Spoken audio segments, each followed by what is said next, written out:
Hello student, आज मैं doctor Rekha Gupta आपके साथ डिस्कस करूंगी doctrine of privity of contract. Doctrine of privity of contract, इस कंसेप्ट को समझने से पहले मुझे लगता है कि आपने कंसिडरेशन को बहुत अच्छे ढंग से समझ लिया होगा, उसकी एसेंशियल कंडीशन भी अच्छे ढंग से कर ली होगी, जो हमने डिस्कस किया था लास्ट लेक्चर में। ठीक है, तो आज हम ये बहुत ही इंपॉर्टेंट टॉपिक है पेपर के पॉइंट ऑफ व्यू से भी, वैसे भी आपको पता होना चाहिए ये क्या होता है। Doctrine of privity of contact, इसका मतलब क्या है? इसका मतलब यह है कि लीगल रिलेशनशिप आपस में एग्जिस्ट करता है बिटवीन पार्टीज के बीच में। मतलब कि doctrine of privacy of contract का मतलब होता है कि जो दो पार्टियां होती हैं उनके बीच में लीगल रिलेशनशिप बन जाता है। ये तो आपको पहले ही पता है ना। तो ऑन फॉर्मिंग, जब एक कॉन्टैक्ट बन जाता है, पहला पॉइंट ऑन फॉर्मिंग कॉन्टैक्ट बन जाता है तो privacy of contract established, privity of contract आपस में उनके बीच में स्थापित हो जाता है। मतलब उन दोनों के बीच में आपस में कौन सा रिलेशनशिप बन जाता है? लीगल रिलेशनशिप बन जाता है। रिलेशन फ्रॉम बिटवीन पार्टीज, ये मैंने बताया legal relationship. Legal relationship formed मतलब पैदा हो जाता है दोनों पार्टीज के बीच में। Parties require the legal right to sue each other, यदि दोनों ही पार्टियां के पास क्या राइट हो जाता है कि वो फ्यूचर में एक दूसरे पर क्या कर सकती हैं? केस कर सकती हैं। तो इस ग्राफ से आप समझ के होंगे doctrine of privity of contact. वैसे तो आप सभी को पहले ही पता है कि कॉन्टैक्ट के बीच में दोनों की पार्टियों में एक लीगल रिलेशनशिप होता है और दोनों एक दूसरे पर केस कर सकती है। लेकिन यदि आप इसका टॉपिक का टाइटल देखें, doctrine of privity of contact, जो कि हमने पहले डिस्कस नहीं किया था ना, doctrine of privity of contract का मतलब क्या होता है कि दोनों पार्टियों के बीच में लीगल रिलेशनशिप हो जाता है और दोनों एक दूसरे के बीच में क्या कर सकती हैं? केस कर सकती है, जो कि आपको पहले ही पता था। लेकिन हमने आज इस शब्द का मतलब पता था, आज हमने इसका हेडिंग जाना। क्या हेडिंग है इसकी? Doctrine of privity of contract. ठीक है, जब इन दोनों के बीच में कॉन्टैक्ट बन जाता है, ठीक है, the party required their legal right which can be exercised in case A party commit breach. मतलब कि ये कब लीगल राइट बन जाता है, वो एक्सरसाइज कब करती है? जब दोनों पार्टियों में से एक पार्टी अपना प्रॉमिस क्या करती है? नहीं करती, तोड़ देती है, ब्रीच कर देती है, तो दूसरी पार्टी के पास लीगल राइट है, वो कोर्ट में जाके क्या करते हैं? केस कर सकते हैं। The party to the contact shall be backed by the legal protection. उस दूसरी पार्टी, एक ने तो डिफीट कर दिया, दूसरी पार्टी के पास लीगल राइट है, प्रोटेक्शन है किसकी? कोर्ट की। Only on establishing the privity of contract between them. क्यों? उनके बीच उसको क्यों राइट मिल गया? क्योंकि प्राइवेटी ऑफ कॉन्टैक्ट था। उन दोनों के बीच में कौन सा कॉन्टैक्ट था? प्राइवेटी ऑफ कॉन्टैक्ट था, जिसके कारण एक पार्टी भी अपना प्रॉमिस ब्रीच करती है, तोड़ती है, तो दूसरी पार्टी के पीछे कौन खड़ा है? प्राइवेटी ऑफ कॉन्टैक्ट खड़ा है। Doctrine of privity of contact कर रहा है, वो कोर्ट में जाके उस पर क्या कर सकती है? केस कर सकती है। तो इसका फायदा क्या होता है? तो वो डर जाता है, दूसरी पार्टी अपना प्रॉमिस पूरा करने की पूरी कोशिश करती है। ठीक है, तो ये होता है इसका फायदा, डर भी होता है ना। तो इसका इफेक्ट क्या होता है? Effect of doctrine of privacy of contract का, only the party to the contract can sue each other, कि सिर्फ जो दो पार्टियां हैं, दो पार्टियां कौन है? ऑफरी और ऑफर, दोनों एक दूसरे पर क्या कर सकते हैं? केस कर सकते हैं। स्ट्रेंजर कांट सू पार्टी, एक स्ट्रेंजर को थर्ड पर्सन आकर केस उस पर केस नहीं कर सकता है। जो आपके पास टॉपिक अभी आया है doctrine of privity of contact, ये किसके बेस पर है? इसका बेस क्या है? ठीक है, इसमें आपको बता दूं 1861 में एक केस लड़ा गया था दो पर्सन के बीच में। ठीक है, तो ये इस केस के रिजल्ट के कारण ये डिसीजन आया और उस डिसीजन के बेस पर ये कॉन्टैक्ट बना। क्या कॉन्टैक्ट बना? Doctrine of privity of contract. जैसा कि आपको कभी ऑब्जेक्टिव पेपर आ जाए और पेपर में आपसे पूछा जाए doctrine of privity of contact जो बना था, तो ऐसा कौन सा केस था जिसके बेस पर ये बना था, तब आप ये कह सकते हैं ये कौन सा केस था। ये कब लड़ा गया था? 1861 में हुआ था, ट्विटर वर्सेस अटकिंसन के बीच में हुआ था। किसके बीच में? ट्विटर वर्सेस अटकिंसन के बीच में होता है। कब हुआ था? 1861 में हुआ था।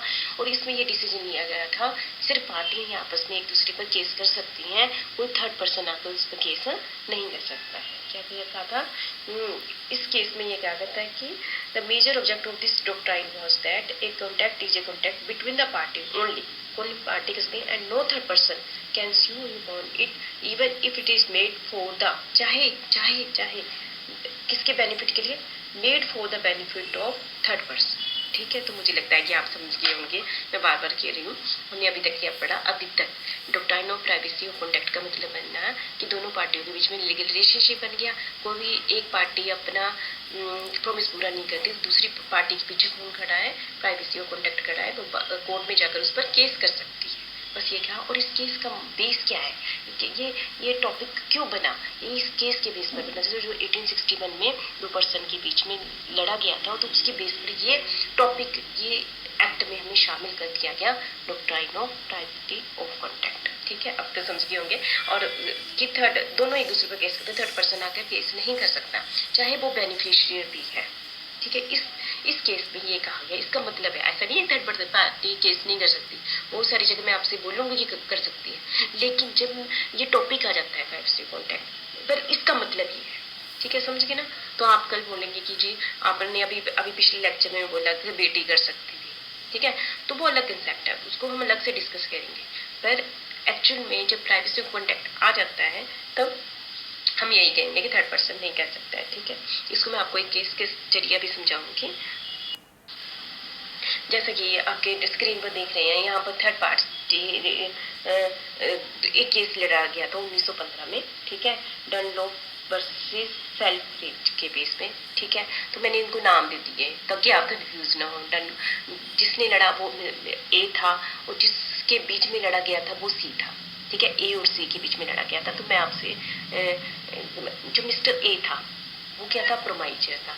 मिस्टर बी क्या था, प्रोमाइजर था। डू एंड कंपनी थी, ये डू एंड कंपनी, इन दोनों के बीच में कॉन्टैक्ट हुआ। ठीक है, किसके बीच में, ए और बी के बीच में कॉन्टैक्ट हुआ।